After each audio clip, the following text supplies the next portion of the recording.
Good evening and welcome to the only show where you can cut crime simply by watching the telly. Tonight, some compelling reconstructions, including the story of the hole-in-the-wall gang. A man popped into work at the weekend, locked the doors behind him and found he was surrounded by robbers. What's it, mate?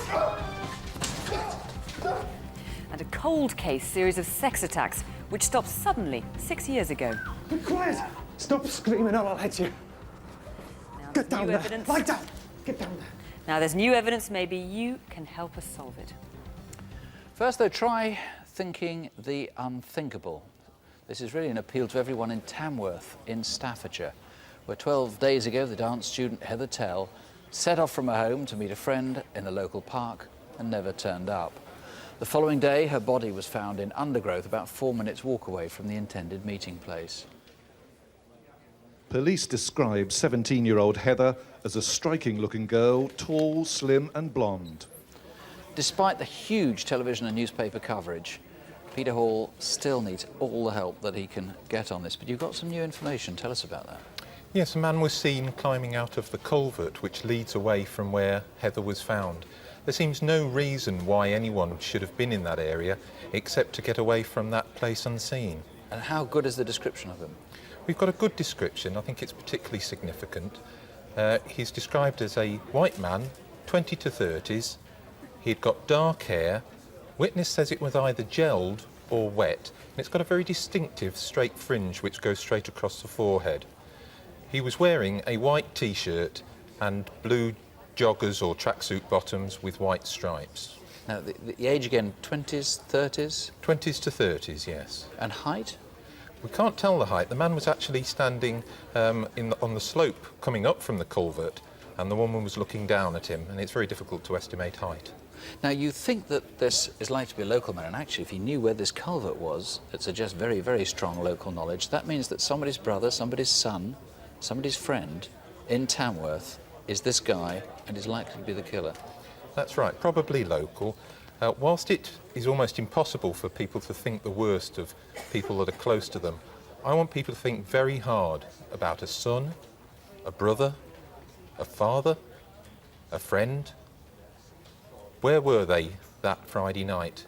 What time did they come in? What state were they in? If they have got any concerns, please contact us. Call the studio, 0500 600 600, and we'll keep that number on the screen for most of the show. If you want, you can call the incident room. That's 01 785 234 953.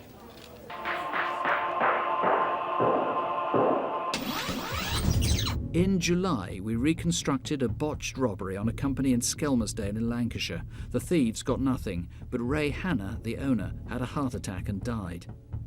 After our appeal, 2 calls were made to Crime Stoppers, which led to a man from Huyton.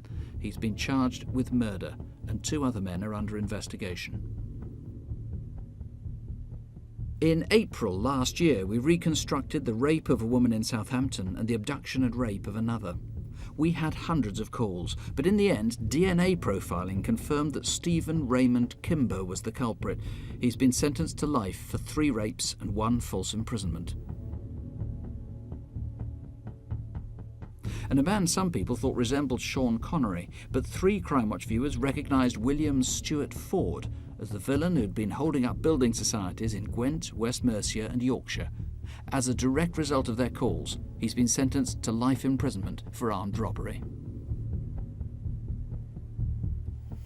What sets this next crime apart is that it just doesn't make any sense. There was no motive, and afterwards the attacker seemed almost unaware of what he'd done. But as you'll see, we really do need to find him before anybody else suffers the same ordeal as John Mason. We're up to the hospital very soon, all right, mate? When we get in the ambulance, John, there's a few more machines and things going to wire you up. I thought I was going to die. I really did think I was going to die. Relax, take some steady deep breaths. Okay then, John, just a couple of deep breaths, please. The second time I fainted, and I thought that was it. Can we get a line on him, please? Hospital now. How many wounds? To me, it wasn't fainting. I felt as if it was like everything went black, and that was it. How's the breathing? I thought I'd gone to heaven. Okay then, I mean, 1, 2, Easy now. Quick as we can, thanks. Well done, John. Excellent. It's London Live Breakfast with Paul Ross and Claire McDonald, and it's 6:30. On 94.9 FM. Got to get that motor sorted out. The old bill will be jumping all over us. It's hardly roadworthy, is it? And it ain't the cleanest motor on the manor, do you know what I mean? We'll give it a wash at least. Yeah, it will fall apart if you wash it, I know. But sort it out, we are. You're having a laugh, mate, ain't you? You should be paying me money. Listen, just get there, will ya? This woman's going mental. John boy, cup of rosy, about time you made one. I'll tell you what, that geezer is right muppet. Listen, you've got to pick up 6:30 a.m. at the office of Station Cars in Poplar. Yeah, main reception. Hello, mate, can I help you? Got a cab? Yeah, where you going, mate? Plasto. What's your name? Nick. Hey, Johnny boy, one for you, mate. Plasto. All right, here we go. See you later. Thanks, Phil. Go on, what's that smell? You gonna take that dog out for a walk? Oh, will do, don't keep on. The bloke was gaunt, agitated, but nothing really that we don't get in this office every day of the week. He didn't look right, but nor does half the people who live in Poplar. Early mornings, you've got people walking in that missed their bus and missed their train and had to get to places to work, you know. At the time, I thought to myself, he had a silly little black bag on his back with this orangey coloured jacket with a cheese gutter cap on, and to me it looked so silly, but I didn't take a lot of notice, you know. I just thought, well, he's a customer, they dress how they want to dress, you know. Where you going, mate? Glasgow Station? Hello, car 8. No. 80. Done that job yet? I don't know the name of the turning. I'll show you. Just finished work, eh? No. I'm just going to pick a mate up to go to work. Going against the early rush hour traffic, they headed east, and the customer plainly knew the route, but he barely spoke a word. In a few minutes, they reached the Canning Town flyover and took the slip lane to the Barking Road. The passenger had a local accent and a pierced left eyebrow. He was average height and scrawny, with dark brown hair and probably in his late 20s.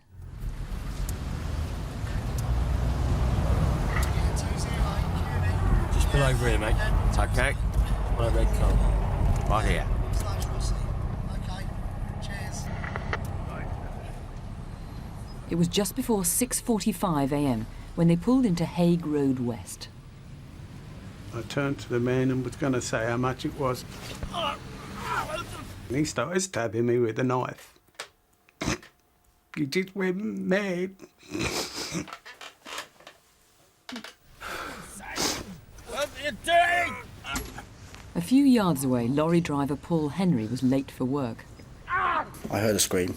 I had a look round, but I couldn't see nothing. Thought it might have been kids messing around or something, but couldn't see nothing. I tried to fight him off.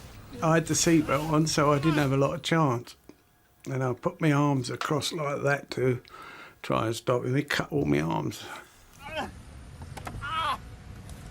As I got nearer to the car, the driver's door opened further, which prevented me from passing. I saw a passenger getting out of the car and walking off, no rushing, nothing like that, just walked at a slow pace, as if nothing had happened. Oh, police! Yeah, there's a bloke been stabbed in Hague Road West. The geezer in the tunnel is just watching me. Tell him to hurry up, for God's sake!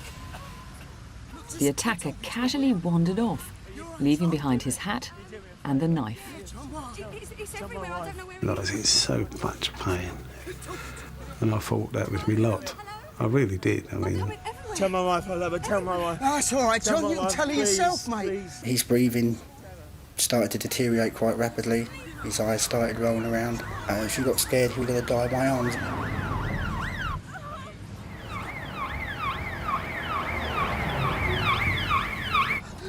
Right, calm down, calm down. Oh, please help. Pull me. Mate. Are you injured? No, I'm all right. With his seatbelt here, okay? He was a white bloke. The police had got there in 5 minutes, but by then the man had gone, probably heading down Tunmarsh Lane and back to the Barking Road. Do you remember him? Bright orange puffer jacket and a little black rucksack, just before 7 a.m. on Wednesday the 12th of April. as I was driving down the... John had been repeatedly stabbed with a 6-inch blade. Just driving down and the door opened on the car. I don't go out anywhere. If I go anywhere, I have to go with somebody, and it's... At the moment, it's really bad, you know. It's like he's taken away a part of my life. How can you forgive somebody that's done that to you?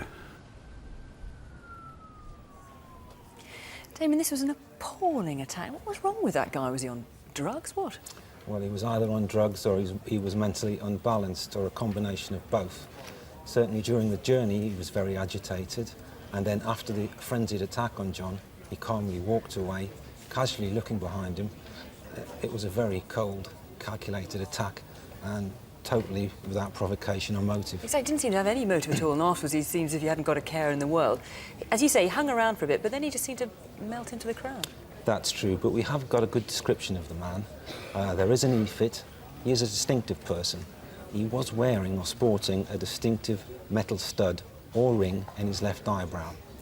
With regards to his clothing, he was wearing distinctive clothing. Oh yes, we've got this flat cap here. Yes, Let's indeed. have a look. It's a flat cap.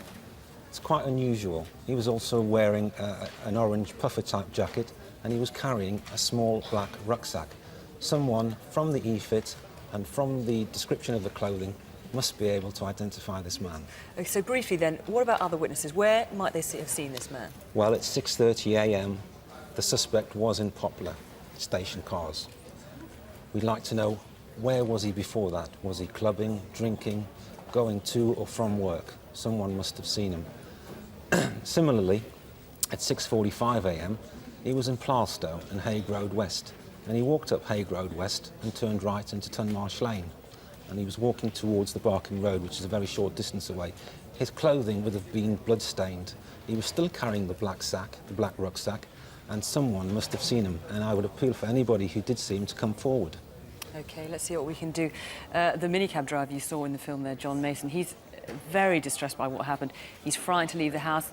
He may well never work again. If you've got any information about this man, please call here in the studio or the incident room on 020 7275 5777. The phrase Akvatiti Lopova is a bit of a mouthful, believe me, but the Serbo-Croatian for stop thief would have been very handy at a jeweller's shop in West Byfleet, Surrey, a month ago. This trio of shoppers spoke no English, but still managed to get away with a bag full of jewels. They waited until the staff were distracted, then the man reached behind the counter and lifted trays of jewellery into one of the woman's bags. They've already pulled off one similar theft. Do you recognise any of them? They were last seen in a C-registered Ford Escort which had been sold in Berkshire to two men also believed to be from the Balkan region. Call 01483 761 991. And there's a European angle to this next story too, as well as some of the best images you can now get from security cameras. Now, it's last December and a robbery at a travel agent in Five Ways, Birmingham. Here are two of the three young raiders, all teenagers, all with Birmingham accents. But what's the link that led from them all the way to this man, calling himself Robert Armstrong, caught trying to cash some of the stolen travellers' cheques in Geneva, Switzerland?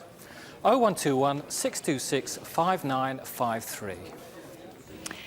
If you like fast cars like this Honda NSX, better watch out for two men who've been touring the country in a nasty fraud operation.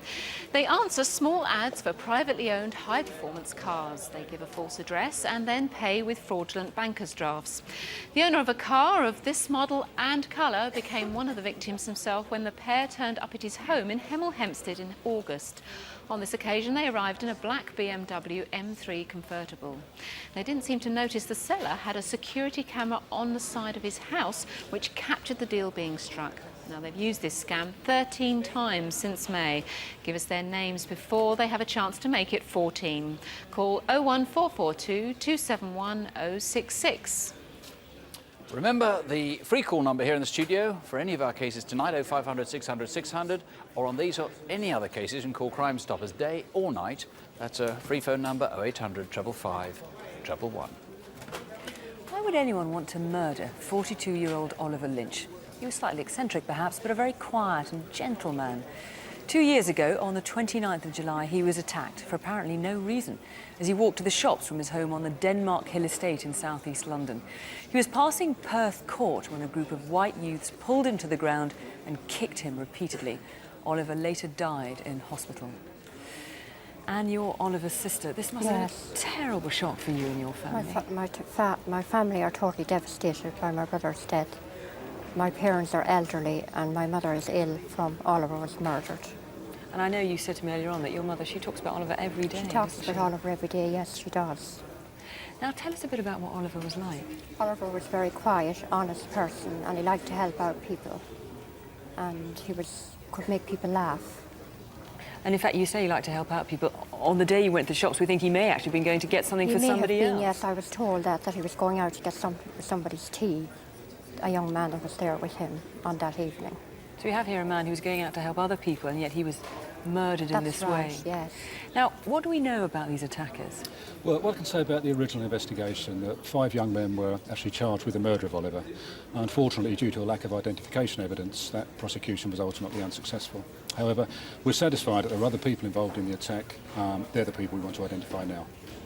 Now, this happened at 5 o'clock in the afternoon. That's right, yeah. Busy estate. People must have seen what was going on. One would assume so, yes. Unfortunately, despite extensive inquiries that we made on the estate, there were very few witnesses who actually were forthcoming at that time. But as you say, we're satisfied that there must be other people who saw it. Likewise, there must be other people who subsequently heard about the attack, either directly or indirectly. They're the people we want to speak to now. And obviously it was 2 years ago, so people may have moved away, or they may have had reasons then for not wanting to talk, but they may feel they could talk now. There may have been an original reluctance on part of some people, but as you say, there may be a change of circumstances, a change of allegiance, possibly moving away from the area. We're just hopeful that, particularly having listened to Anne this evening, that this appeal is going to jog a few memories and hopefully perhaps jog a few consciences as well. And what do you think about the fact that people may know something but just don't particularly want to get involved? Well, if there's anybody out there that knows anything at all, I'm asking the police come forward because it has affected my family so much. And it'll make a big difference to you, won't it? It would make a big difference to our lives if somebody came forward, because we can't grieve at all until something happens, until those people that this cowardly act to my brother is brought to justice. Right, well, let's see if we can help you tonight. Please, find the courage to pick up the phone. It's a free call, 0500 600 600, or the incident room on 020 88 53 1212. We're live on the air and you can do it any time tonight. Just tell you some of the calls that are coming on the attack on the stabbing of the taxi driver in Plaistow. We've had a lot of interesting stuff coming in on that. Somebody's pointed out there was a similar offence in 1997. There have been some similar offences nearby in Silvertown, and maybe they're all linked. On Heather Tell, 5 names have come in, all from the area in Telford. That looks fascinating. And we've had a whole flurry of calls on a rapist, a sex offender. And that's a case that we only showed a clip of at the beginning, but we've already got some intriguing stuff coming in on that, including one very interesting name. And let's now look at that case. It's the so-called cold case, the one that ground to a halt in Merseyside in 1994. But scientists, together with detectives, have now brought it back to life. And there's a lot of emotion propelling this inquiry, a lot of people waiting for justice. Between 1989 and 1994, there were at least 30 sex offences in Wiston, Rainhill and Prescott, now almost certainly linked to one offender. He must have walked long distances over open spaces and along railway lines. He plainly knew this area of Merseyside well.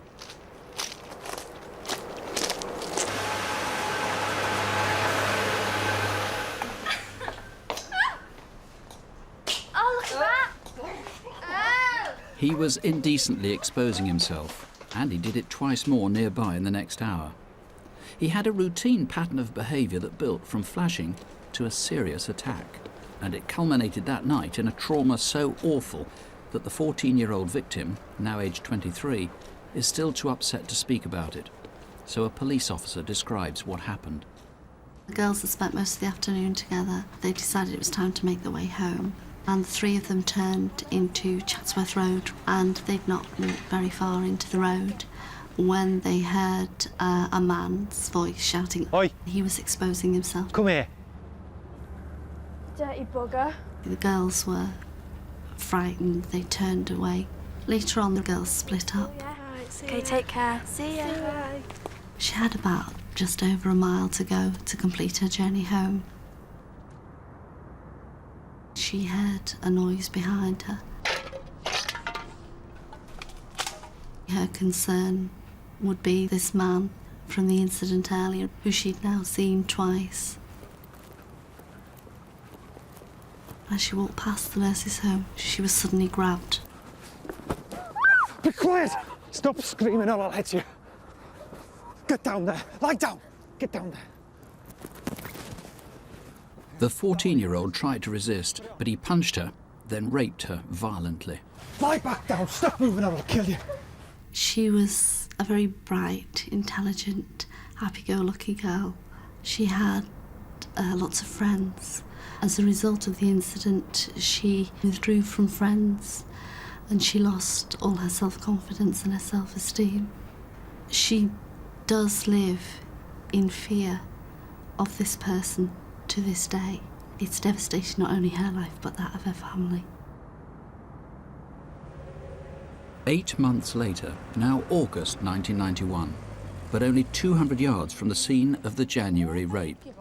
I'd arranged with my 2 friends to meet at the bus stop opposite the hospital. Then one of my friends noticed a man across the road. He started to undress.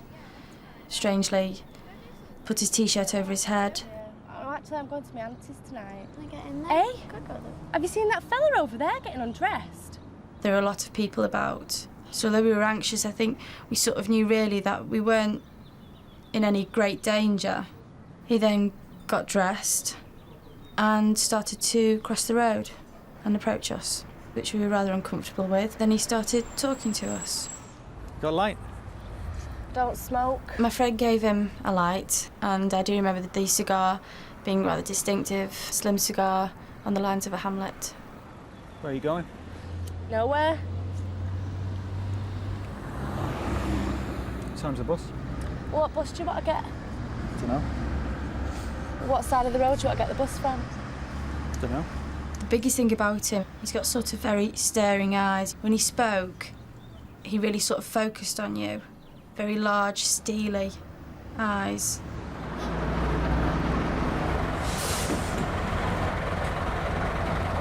When you see a young girl like that, you just want to follow them and shag them, you know what I mean? Then you get to my age, 26, you just want to follow them because you can't be bothered. Yeah, don't look like I'm 26 though, do I? 2 hours later, about a mile from the bus stop, in a park near Eccleston. Myself and 2 friends were going through Taylor Park, taking a shortcut, as we would do normally. We walked over to the boathouse. I saw this guy. He looked like he was zipping up his jeans. I didn't know what he was doing. I didn't think anything. And then he started to get closer. Then I think we realised that something wasn't right. He was trying to sort of catch up with us. When he got closer, I started to feel scared. So did my friends. It made us feel intimidated. He started to walk faster. So we started to walk faster. Did you ever fish in Taylor Park, or maybe walk your dogs there in the early 90s? Do you recall an odd character who followed girls? Then 2 hours on, and not far from the park, a student had just left a friend's house. I carried on down Church Road till I got to the bus stop. When I saw a man across the road, I didn't think anything of it, and he shouted across to me. Does the bus go from here? Yeah. He then went behind me. Well, I did actually think, I wonder what he's doing and whether something was going to happen, but you just put the thought out your head that it just doesn't happen to you. Is it going to town? Yeah. And the next minute he grabbed me and dragged me up the side of the house. Shut up. Can't breathe. I really can't breathe. If you don't shut up, I won't let you breathe at all. The 17-year-old was forced over a fence onto empty ground. There she was seriously sexually assaulted. Well, after the attack, I changed. I couldn't go out on my own. I couldn't stand anyone standing behind me. Fear of males. I just basically lost all my confidence, my respect and my freedom. Go! It's took a long time, really, for me to move on. But I can't really shut everything out of my mind until this man's caught. Well, let's see if we can catch him. Paul Foster's the man that's reopened this case, and it's obviously struck a chord locally from the response we've had so far. 5 offences definitely linked through DNA, a whole string of other ones. You've obviously got a lot on this guy. Yeah, so much so, I believe we're just looking for the missing piece in the jigsaw now. He's shown by his movements and everything about him that he has a massive knowledge of the Prescott, Whiston and particularly Rainhill areas of Merseyside. Now, there was one occasion where a girl, we didn't show it there, but thought he had a little black dog with him, and he didn't have it later. Now, either she was mistaken, the dog wasn't his, or else he'd taken it home or taken it to his auntie's or wherever. Again, this shows a good connection with the Rainhill area, where he has been able to get rid of this dog if in fact one exists. Now, because there are so many different witnesses, the descriptions always vary a little bit. Let's show a couple of the e-fits. I mean, they do look a bit different. Tell us what the similarities are. What we have for this male, what we know in 1991, he was approximately 5'10" to 6 feet tall. He was of slim build. His hair was mousy brown, which was a little bit longer on the top, but very short round the sides. The main feature was he often had stubble in various lengths, sometimes towards a beard, around his face and his moustache. Possibly sticky out ears, at least they looked like that. His hair was very short. And his eyes were always said to be deep staring. Why did he stop in 1994? Well, the last known attack we have is 1994. This could be because he's in prison now, or he has served a term of imprisonment. But is it his last attack? 1994 is the last attack that we know is forensically linked. But other women haven't come forward, or they haven't been linked with this if it has been reported? Nobody else has come forward, no. It's possible if he was in prison, he was out in 1999, because I know one of the victims was pretty sure she saw him on a train. Yes, the victim from Northwich in Cheshire in 1994, which was the last forensically linked case, is adamant that she saw her attacker on the railway station at Chester around 6 o'clock one evening, and boarding a train headed for either Stockport or Manchester. So if he was in prison, he may be out. Wherever he is, whoever you think he is, please call us 0500 600 600 or the incident room 0151 494 2441. And remember, if you've been a victim of any crime and you want to talk to somebody, you can call Victim Support Line on 0845 30 30 900. City of London police have uncovered what they believe is a major fraud operation. They think this is a small part of it. The man at the counter visited the same bank in Covent Garden 4 times to clean out a pensioner's savings account. Now, he knew extensive details about the account holder and produced a passport in his name on one occasion. So who is he? Tanned, maybe Asian, 50 years old and 5'10". And who's the younger female accomplice in the stripy jumper? Call 020 7601 2522. The shop that's never knowingly undersold isn't easily defrauded either. Staff at the John Lewis department store at Bluewater in Dartford, Kent, stopped this man from buying goods with a stolen cheque. He presented a forged company letterhead as ID. Now, he's big in every sense, 6'3" and, well, generously proportioned. In fact, you can't miss him. So tell us who he is. Ring the incident room on 01322 283 154. Now let's take a look at what we're calling the hole-in-the-wall gang. As you'll see at the end, the gang is a lot more vicious than they appear in our reconstruction. The story starts a year ago with a break-in at a warehouse in Huddersfield. To get into the building, they adopted somewhat unorthodox tactics.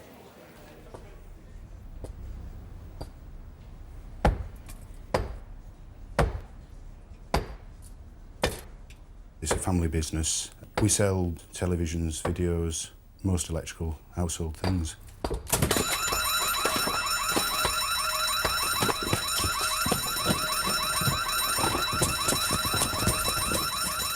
I felt some sort of indignation. It was similar in a way to having your house burgled, where you would perhaps you'd have an emotional attachment then.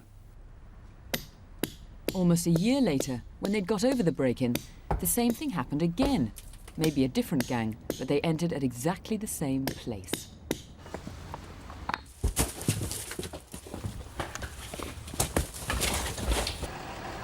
Richard had spent that Saturday helping an employee move house. At 6:20 in the evening, he drove back to the warehouse to lock up the company truck.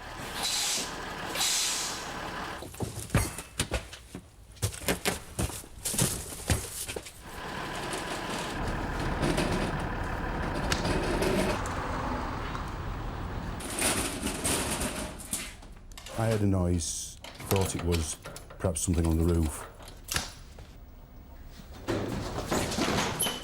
What's it, mate?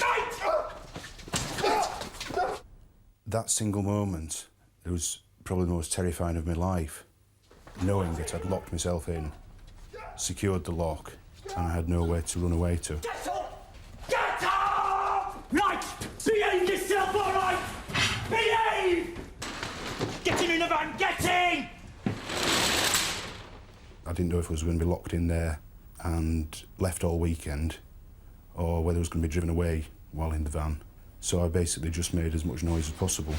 There he is! No! Police! No! Come on! I actually thought still at that time that if I kicked up enough and made enough noise, that they'd get scared off. Shut him up, will you? I didn't expect it at all when the back was flung open again. They jumped on, pushed me back and hit me. I mean, they got annoyed. They were getting annoyed with me. It was my property, my territory, my work environment. And they were getting annoyed and hitting me for fighting back. It's all right, he's behaving. Get in. Stay there. I was resigned to the fact that they weren't going to go away. Felt stupid and angry and scared that I was watching and I was powerless to do anything. Sweet, mate. I had to sit watching them while they helped themselves, like you would in the supermarket, to whatever they fancied. I thought I heard Dave, and I thought I heard the name Baz or Jez, but whatever it was, it ended in a Z. The one I called Big Guy, he seemed to be in charge. You all right, Richard? Just 5 more minutes. There's the one I called the Unmasked one. He just walked past me with his hand pathetically over his face. Oh, look at the state of you. 5 guys having a go at you. We could have killed you. What do you want to have a go for? The one I call the cheeky one. He was enjoying it. He was in his element, he was.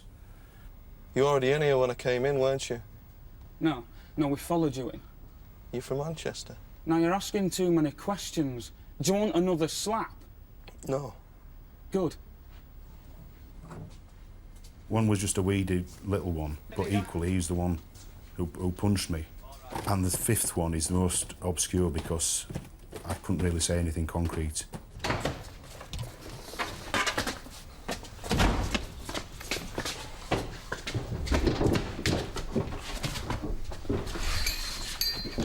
You can undo yourself as soon as we've gone.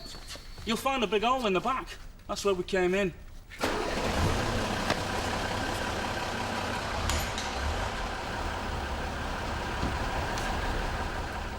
I think they've taken a real liberty in that there was no need, I don't think, in that situation to use the violence that they did, using iron bars and kicking me while I'm down on the floor is, well, out of order, really. Somewhere after leaving Huddersfield, the van was unloaded. But where? Richard thought he'd heard Manchester accents, and that's where the lorry was found. These are the arches that lead to the Ordsall estate, and this is what happened just after the lorry arrived. Now, since the break-in, security has obviously been stepped up pretty dramatically. But thanks to Richard's way of memorising the gang members, we've got good descriptions of them. Take a look at Big Guy. In his late 20s, slim and muscular, at least 6'2". Then there's Cheeky, about 22, 5'8". Richard describes him as a cocky, nasty character. And these two are both skinny, pale and gaunt. Then there's Unmasked.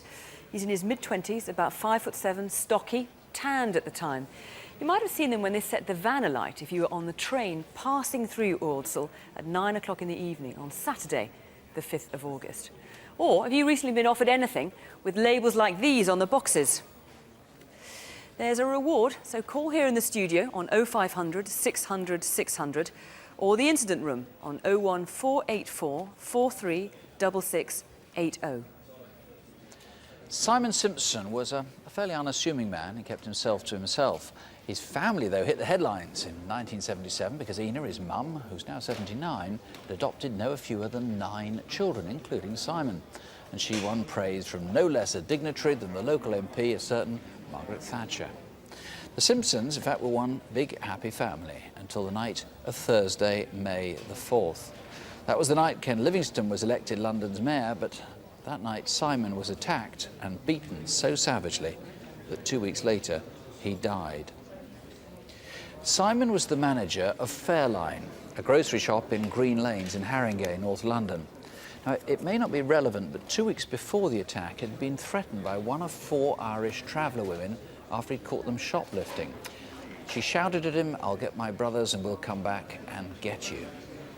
On May the 4th, Simon locked up his shop around 10 p.m. and at around 10:30 p.m. he was found lying unconscious in Salisbury Mews, just behind the busy Suffolk Punch public house. No clear motive for this, in fact, no motive at all. It does seem a bit obscure that the travellers, I mean, that argument was 2 weeks before. Presumably you need to trace them for elimination rather than suspicion. It is for elimination purposes. I accept it was 2 weeks before the incident, yes. They were seen getting into a car. Tell us about that. Yes, it's a blue, dark-coloured, old-style, 5-door Sierra motor car. Do you want that woman or any of the others just to come forward to eliminate? Absolutely. Not going to do them for shoplifting? No. Tell us about the other car you're trying to get hold of. I know there's another vehicle. I don't know what its involvement is. We do have a sighting of Simon near a square, old-type box vehicle, and the driver or person with it was an Asian male. We think that car was a Triumph Vitesse. We'd like that man to come forward. He may have vital information for us. The Suffolk Punch public house is key to this. It's a huge big window. A lot of people would have looked out, would have seen what was happening. They wouldn't have realised it was serious because apparently it looked like sort of a jostling going on. But there was one guy who went to the shop the next day and said, "I saw it." They didn't take his name. Yes, there was some jostling in the street, and someone has seen 3 people running from that street across the busy Green Lanes and into Wareham Road. The next day, a black male, and we know no further of him, went and approached a member of the staff and said he witnessed the incident. We need him to come forward. Well, if it was you, for heaven's sake, give us a call, please. If you know anything about this, ring the incident room or ring us here. The incident room is 020 8358 1877. Can you help catch a young man who raped a child? Once a week during the school holidays, a nightclub in Hillingdon, West London, holds an under-18s night. And earlier this year, a 13-year-old girl was forced to the edge of the crowded dance floor and raped. In the darkness, nobody realised what was happening. Now, we think this youth might have some information about the attack, and if you recognise him, then please contact us urgently. Now, you think that nobody would put fear of bad publicity over finding the rapist of a young girl. The nightclub would only release this video to the police on condition that they were not named. But if you know the area well, I think we've given you enough clues to work it out for yourself. 0500 600 600 or 020 8246 1417. And these two may look friendly enough, but they inflicted appalling injuries on a man with learning difficulties. The victim was waiting on the platform of West Norwood Station in South London. He was taking a box of chocolates to his mum on Mother's Day. First, they searched him, but he had nothing, so they smashed his face in, probably with bricks. Who are these cowards? 0500 600 600 or 020 8649 2915. And another bit of senseless violence, this time in Kent. Jonathan Lamoon is wanted in connection with the attack on a couple who were walking home from a Dover nightclub. Someone came up behind them, stabbing the man in the back, neck and eye. He needed 40 stitches, and doctors fear he may lose his sight. Now, we think Jonathan Lamoon may know something about the incident, so wherever he is tonight, please let us know. 0500 600 600 or 01622 654 321. In the early hours of Saturday, the 15th of April this year, a 24-year-old woman was walking home after a night out with a friend. Out of nowhere, the man grabbed her, battered her head against the road and subjected her to a prolonged and vicious sexual assault. It happened at about 5 a.m. in Darrell Road, just off North Cross Road in Dulwich, south-east London. With DNA, the police have linked the man to another crime, Back on the 12th of February, again, in the early hours of Saturday morning, he crashed a stolen car, a 10-year-old white Austin Metro, which he took from the Ulverscroft Road. That's very close to where he later carried out the sex attack. The steering wheel and gear stick were covered in blood. He'll have had injuries to his head and possibly his hands. Now, this is an appalling attack. What do we know about the man who did this? It is indeed, Fiona. I've seen cases where violence has been used against women in sex attacks, but this case goes way beyond anything I've come across, a terrifying level of violence. The suspect we're looking for is 20 to 30 years of age with fair hair, 6 foot tall, athletic build. And a significant thing is that the woman who was attacked says that he was dry on the evening. That's significant because that night it was pouring down with rain. He must have come from somewhere nearby, his home, a car, or a friend's home. By the end of the attack, or definitely by the time he got home, he would have been soaked to the skin. Now, strangely, he was linked to another crime as well, this car theft, and there was someone else in the car with him. That's correct, yes. He's possibly a car thief, and there was a second person in that car who may well know him as a car thief, but doesn't know him as a sex attacker. He clearly knows the Dulwich area very well. He's either lived there, worked there, or returns there on a regular basis. Someone in Dulwich knows who this man is. Now, I know you've got DNA, so we can eliminate anyone from your inquiries if necessary. Now, what about the woman? How is she bearing up with all this? She's a strong-willed lady, and she's bearing up well considering what she's gone through, but the attack is always in the back of her mind. And for her sake, and for the sake of any other women that are at risk, obviously, from this man, we need to catch him, and catch him quickly, because he's a danger and he's a brutal, dangerous man. Right, OK, there you are. Let's catch him before he catches anyone else. Call 020 7232 7211. What Fiona didn't say is that there was a witness to that appalling attack who didn't ring the police or do anything about it and watch it for some time. We have some fantastic calls coming in tonight. I mean, really superb. On the Merseyside sex attacks, we've had 10 names, all of them looking interesting. 2 of them are naming the same person, 2 callers naming the same person.